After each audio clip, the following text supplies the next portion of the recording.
Welcome once again to the Tin Dog Podcast.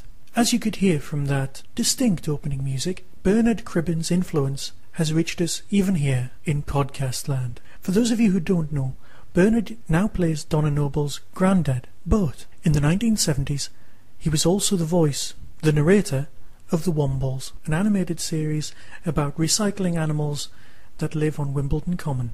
At Christmas I did notice that the new Doctor Who theme tune bore more than a passing resemblance to the Wombles music. I tried mixing them together, and the result you've just heard. Not as well mixed as I would have liked, but enough nonsense. On with this double episode of the Tin Dog Podcast. And it's Sontartastic. But before I begin my review of the Sontaran Stratagem and the Poison Sky, I just need to thank Louise Dawson from the USA for donating to help keep the Tin Dog Podcast running. Thanks, Louise. I have to say at this point that I think Season 4 has been truly fantastic so far. The weakest episode was definitely Episode 1, and even then it was hardly a bad example. But this two-parter, marking the return of the Sontarans, has just pressed all of the classic Doctor Who buttons. Everything that Helen Rayner may or may not have got wrong last year with her Dalek story, she's got right this time. And best of all, the design of the new Sontarans was just superb. Costume-wise, the Jadoon from last season might perhaps have more of the blackness about them, and I'm not completely sold on the colour, but the shape, the cut, and specifically the prosthetics, excellently well done. Of course, prosthetics can only get you so far, and it's Christopher Ryan's portrayal of General Stahl that really brings the Sontarans back. I will look into my enemy's eyes.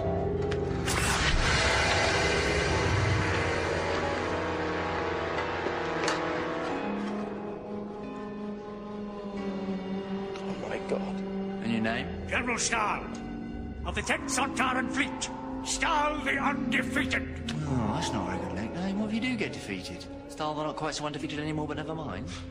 To what they were when they first appeared, way back in Sarah Jane's first story. The history of the Sontaran race has been compiled as a text document on my website, so if you want to know more about their other appearances, please feel free to visit that and have a quick read. But today we're talking about the Sontaran Stratagem first. Although the Sontarans are classic Doctor Who villains, they do differ from the other two big villains, the Cybermen and the Daleks, in two important ways. The Cybermen have had their emotions removed completely. The Daleks have had many of their emotions removed, and to many respects both are fairly robotic races, although yes, I know, they're not robots, they're cyborgs. The Sontarans are very different. These are creatures of emotion. Admittedly, they're driven by war, and apparently have what's known in the trade as small man syndrome, a bit of a Napoleon complex, apparently hailing from a high-gravity world which we've never seen, and constantly at war with a race of creatures called the Rutans, who are shape-changing blobs of jelly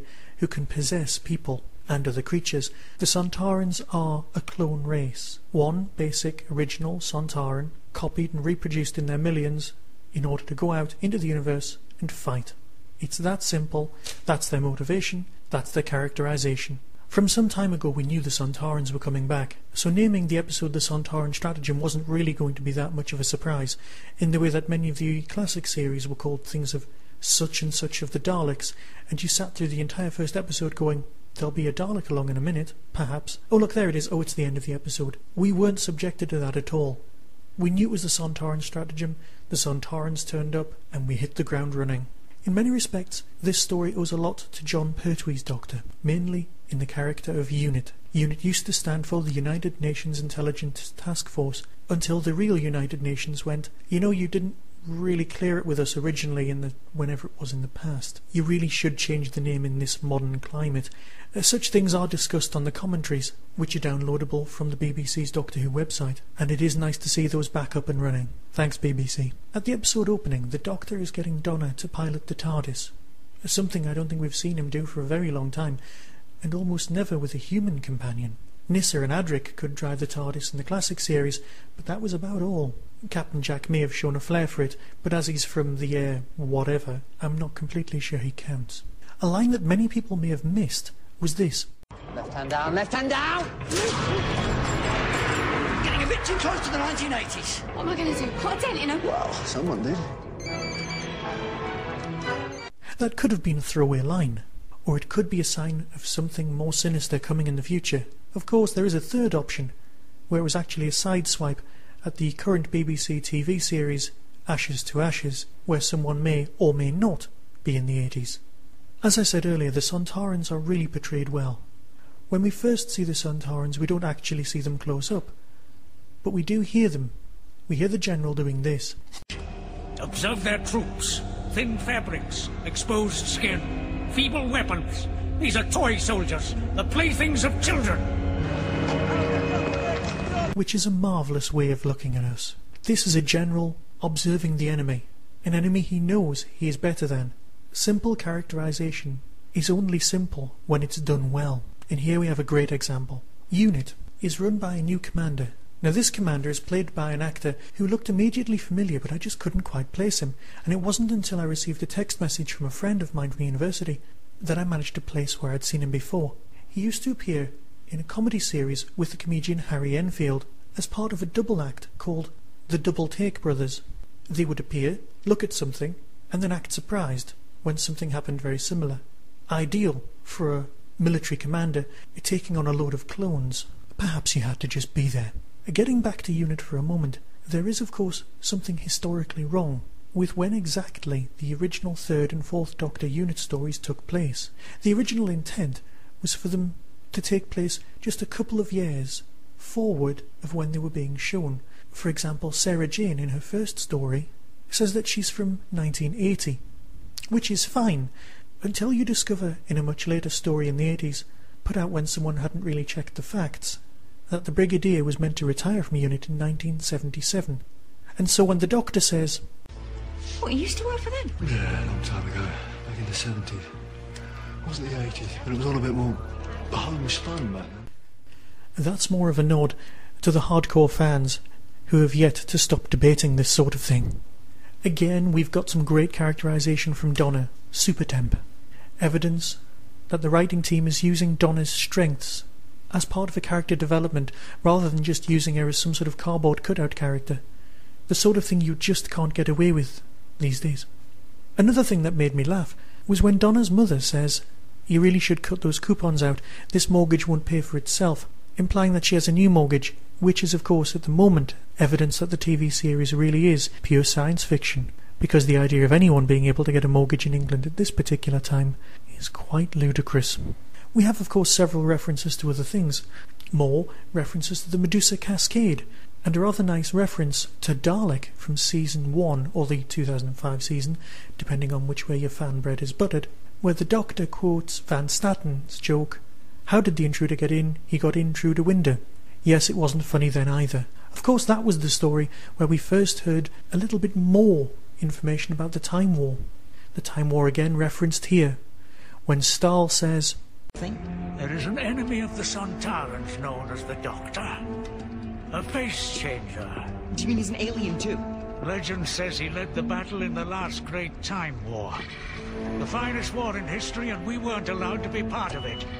Oh, but this is excellent. The last of the Time Lords will die at the hands of the Sontaran Empire in the ruins of his precious Earth! As has been proven before, the Sontarans do have rudimentary time technology, so the idea of them not being allowed by someone or something not to partake in the Time War is interesting, but probably something we won't ever get really into. After all, the chances of us ever seeing the Time War are minimal. I'd like to think that the Sontarans were used by one side or the other in the Time War without them knowing, but that's just fan-based nonsense. Before I discuss episode 2, talking about the Jadoon earlier reminded me of something I'd seen on YouTube, which of course is now on the Who Mix site. Someone has taken the Jadoon song, remixed it, and it's here. I just thought I'd like you to hear it if you've not heard it before. If you enjoyed, please feel free to go to the Who Mix site and leave a comment there.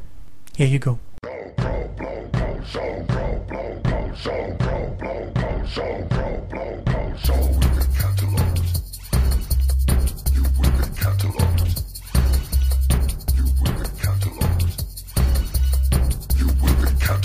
Sentence execution.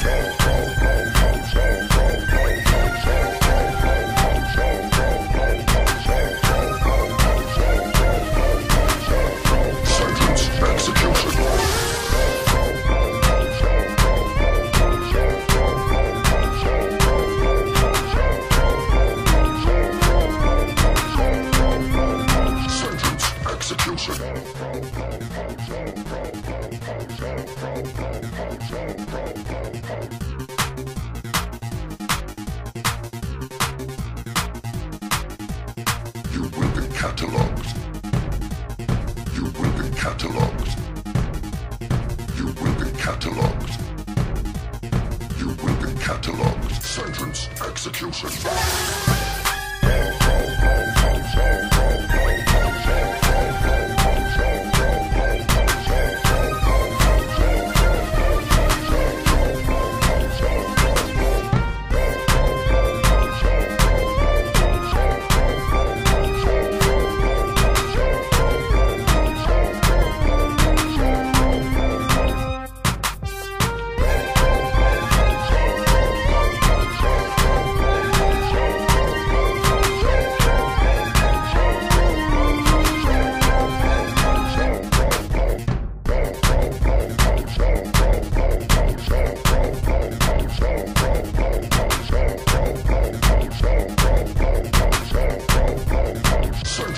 Execution.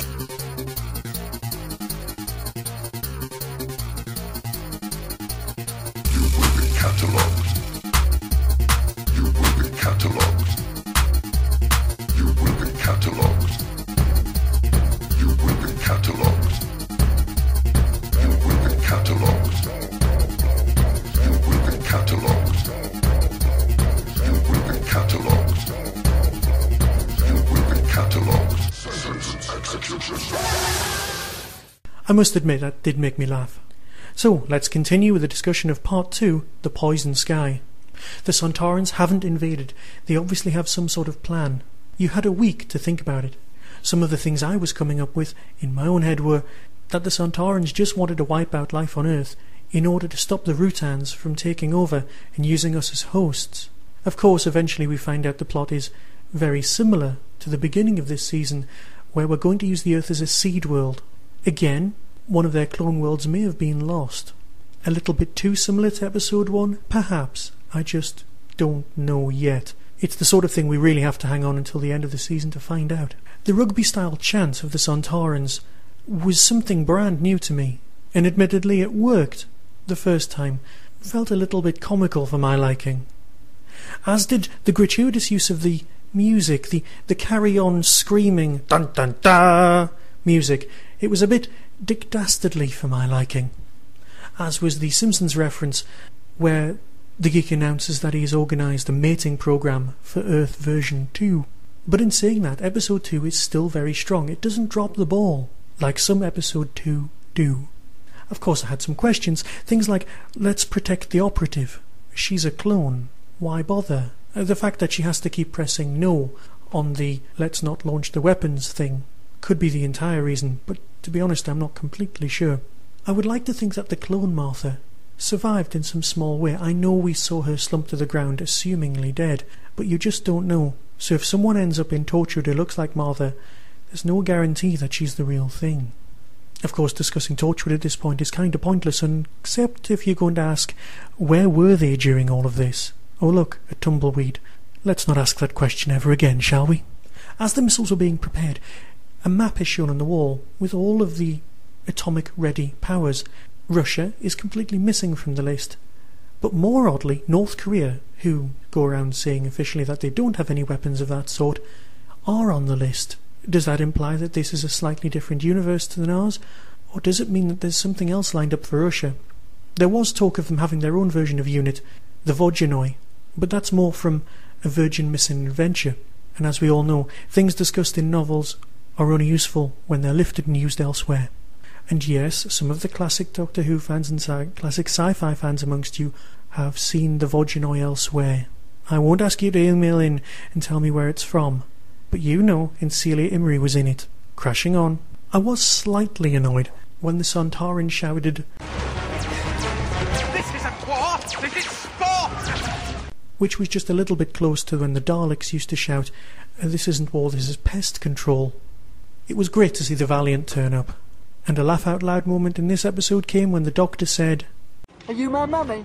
But for most people listening, my favourite moment by far was just a little nod to Brigadier Alistair Gordon Lethbridge Stewart, who's still a Brigadier, but he's now Sir Alistair. The guy got a knighthood, the guy hasn't been killed off, the guy could return. This made a lot of people very happy. Times like this I could do with a Brigadier. No offence. None taken. Alistair's a fine man, if not the best. Unfortunately, he's stranded in Peru. I'll leave you now, just in time for next week's show. The Doctor's Daughter. I'm sure a lot of people are going to have a lot of things to say on this. Whether it's good, bad, or uses the word lung barrow, we'll get back to you soon. Be seeing you. Join us in the war against the Hat. I'm Dr. Martha Jones. Who the hell are you?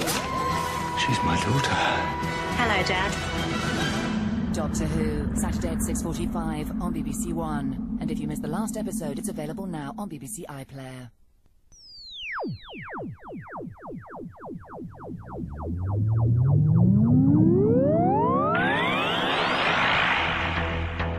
You have been listening to the Tin Dog Podcast. Doctor Who and its associated shows are all trademark of the BBC. No infringement is intended. Contact us at tin-dog@hotmail.co.uk.